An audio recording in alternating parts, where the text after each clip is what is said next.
পশ্চিমবঙ্গের প্রত্যেকটা শিক্ষিত মানুষ নিজেদের জন্মদিনে শ্রাদ্ধ বাড়িতে গেলেও ওনার বই উপহার দিচ্ছেন। আমরা একা জ্বলব কে? আমাদের বাড়িতে যিনি পরলোকে চলে গেছেন তিনিও জ্বলুক বলে ওই বই। সেই বই বিক্রির যে অঢেল টাকা, সেই টাকা দিয়ে উনি তাঁতের শাড়ি পরুক। এটা আমি নই, তৃণমূলের লোকজন বলে। মুখ্যমন্ত্রীর বই নিয়ে নজিরবিহীন ভাষায় আক্রমণ করলেন বিরোধী দলের এক নেতা। 10ই মার্চ ব্রিগেডের মঞ্চে দাঁড়িয়ে প্রার্থী তালিকা ঘোষণা করেছে তৃণমূল। 2024 লোকসভা নির্বাচনের সবথেকে বড় চমক ছিল রচনা বন্দ্যোপাধ্যায়। দিদি নাম্বার 1-এর মঞ্চে মুখ্যমন্ত্রী মমতা বন্দ্যোপাধ্যায়কে দেখেই জল্পনা উঠেছিল তুঙ্গে। অবশেষে রাজনীতির ময়দানে পা রাখলেন রচনা বন্দ্যোপাধ্যায়। আসন্ন লোকসভা নির্বাচনে হুগলি কেন্দ্র থেকে তৃণমূল কংগ্রেসের হয়ে লড়বেন তিনি। জানিয়ে নানাজনের নানা মত, কেউ খুশি, কেউ আবার তার এই সিদ্ধান্ত নিয়ে প্রশ্ন তুলেছেন।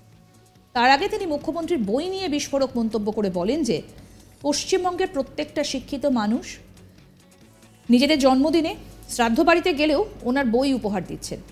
আমরা একা জ্বলব কেন? আমাদের বাড়িতে যিনি পরলোকে চলে গেছেন তিনিও জ্বলুক বলে ওই বই। সেই বই বিক্রির যে অঢেল টাকা, সেই টাকা দিয়ে উনি তাঁতের শাড়ি পরুক। এটা আমি নই, তৃণমূলের লোকজন বলে। আসুন শোনাই আপনাদের বিজেপি নেতা রুদ্রনীল ঘোষ কি বলছেন, কি বক্তব্য তার, শুনব। কবিতার বই পশ্চিমবঙ্গের প্রত্যেকটা শিক্ষিত মানুষ নিজেদের জন্মদিনে উপহার দিচ্ছে, শ্রাদ্ধ বাড়িতেও গেলে ওই বই উপহার দিচ্ছে। যে আমরা জ্বলবো কেন? আমাদের বাড়ির যিনি পরলোকে চলে গেছেন তিনিও জ্বলুক বলে ওই বই। তো দেখুন, সেই বই বিক্রির যে অঢেল টাকা, সেই টাকা দিয়ে উনি লাখ টাকার তাঁতের শাড়ি আমি এটা বলি না, তৃণমূলের লোকজনই বলে। তৃণমূল তো হিংসুটে, এক মন্ত্রী বিপদ হলে অন্য মন্ত্রী খিস্তি গালাগাল করে। এই দেখুন, অনুব্রত জেলে চলে গেল। একই সঙ্গে তিনি হুগলির তৃণমূল প্রার্থী রচনা ব্যানার্জিকে কটাক্ষ করে বলেন উনি আগে সিনেমাতে অভিনয় করতেন, তারপর সময় বয়সের জন্য আর সিনেমা করেননি। তিনি অ্যাঙ্কারিং নিয়ে কাজ করছিলেন। তার শোতে এসে মহিলারা তাদের দুঃখ যন্ত্রণার কথা বলেন। সেই শোতে মুখ্যমন্ত্রীকে ডেকে নিয়ে এসে মিষ্টি মিষ্টি প্রশ্ন করলেন। মমতা বন্দ্যোপাধ্যায় যখন রুটি বেলছেন, হাতে 2 লাখ টাকার ফোন কি করে আসে? টালির চালে থাকেন। শুনুন কি বলছেন রুদ্রনীল ঘোষ। আগে অভিনয় করতেন সিনেমাতে, এবং তারপর সময়ের জন্য, বয়সের জন্য ডেফিনেটলি তিনি এখন সেইভাবে সিনেমা করেন না। তিনি অ্যাঙ্কারিং নিয়েই রয়েছেন এবং যথেষ্ট ভালো কাজ করছিলেন। তার শোতে কিন্তু সমাজের বিভিন্ন স্তরের মহিলারা এসে তার দুঃখ যন্ত্রণার কথা বলেন। এবং সেই দিদি নাম্বার 1-এ তিনি, যাকে দাদি নাম্বার 1-এ পাঠানো উচিত আমাদের শ্রদ্ধেয় মুখ্যমন্ত্রীকে, যিনি আমাদের দাদিমা পিসিমা যাদের বলছি, তাকে ডেকে নিয়ে এলেন এবং খুব মিষ্টি মিষ্টি প্রশ্ন করলেন। এবং আমার বাড়িতে যে মা ঠাকুমারা রুটি করে, হয়তো রচনা বন্দ্যোপাধ্যায়ের বাড়িতেও রচনা বন্দ্যোপাধ্যায় মা পিসিদের রুটি করেন। আমি কিন্তু কোনোদিন রচনা বন্দ্যোপাধ্যায়কে এরকম করে তাকিয়ে থাকতে দেখিনি। কিন্তু শায় রুটি বানাচ্ছে পিসি। তো কিন্তু সেটা দেখতে পেয়েছিলাম যে যখন মমতা বন্দ্যোপাধ্যায় রুটি বেলছেন, আরে তিনি তো মুখ্যমন্ত্রী চাকরি করছেন, আমাদের ট্যাক্সের পয়সায় সমস্ত মাইনে পাচ্ছেন, নিচ্ছেন কি নিচ্ছেন জানি না, হাতে 2 লাখ টাকার মোবাইল কে দেয় বাবা কে জানে। ওসব বিতর্কে ঢুকবো না। একটা মানুষের নামে অকারণ ইয়ে করে লাভটা কি আছে?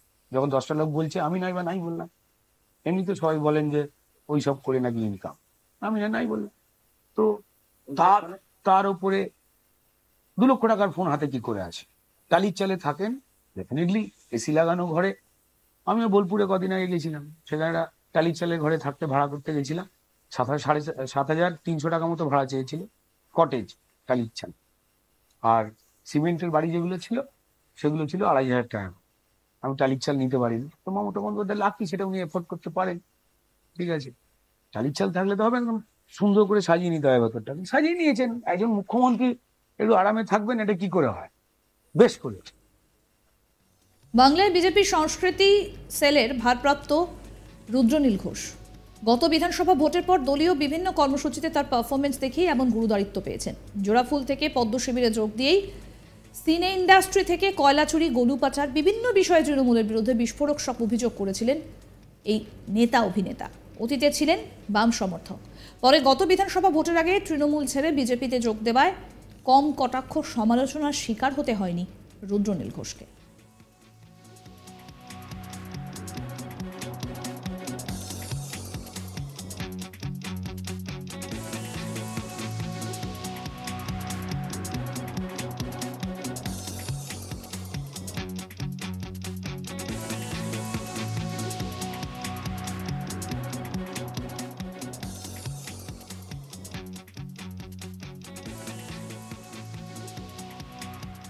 রুদ্রনীল ঘোষ আবারও কটাক্ষ করলেন রাজ্যের মুখ্যমন্ত্রী মমতা বন্দ্যোপাধ্যায়কে। তিনি বলছেন, পশ্চিমবঙ্গের প্রত্যেকটা শিক্ষিত মানুষ নিজেদের জন্মদিনে শ্রাদ্ধ বাড়িতে গেলেও ওনার বই উপহার দিচ্ছেন। আমরা একা জ্বলবো কেন? আমাদের বাড়িতে যিনি পরলোকে গেছেন তিনিও জ্বলুক বলে ওই বই। আসুন শোনাই কি বলছেন রুদ্রনীল ঘোষ।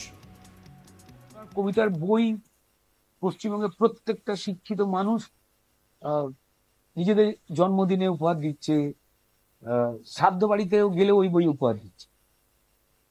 যে আমরা জ্বলবো কেন? আমাদের বাড়ির যিনি পরলোকে চলে গেছেন তিনিও জ্বলুক বলে ওই বই।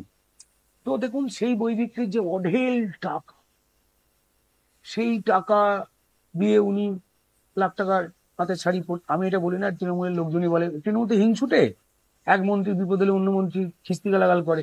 এই দেখুন অনুব্রত জেলে চলে গেল।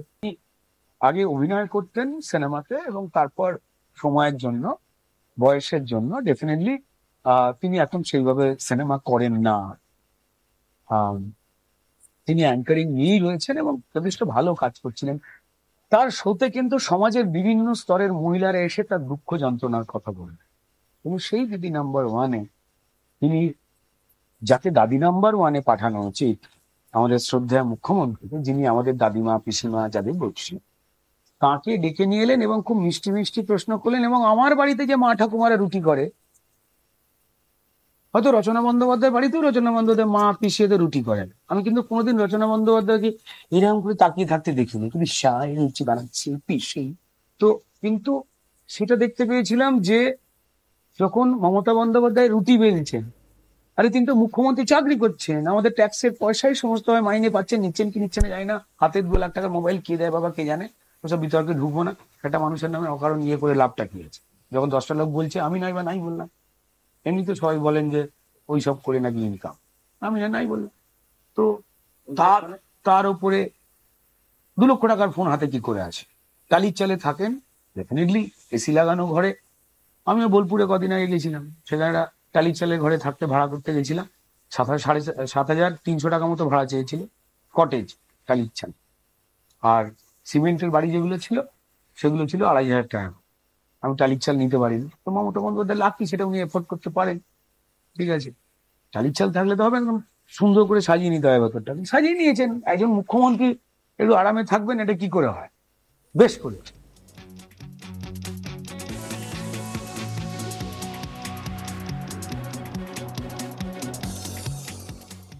আরও আপডেট পেতে দেখতে থাকুন আজ তাক বাংলার ইউটিউব চ্যানেল, সাবস্ক্রাইব করে দিন।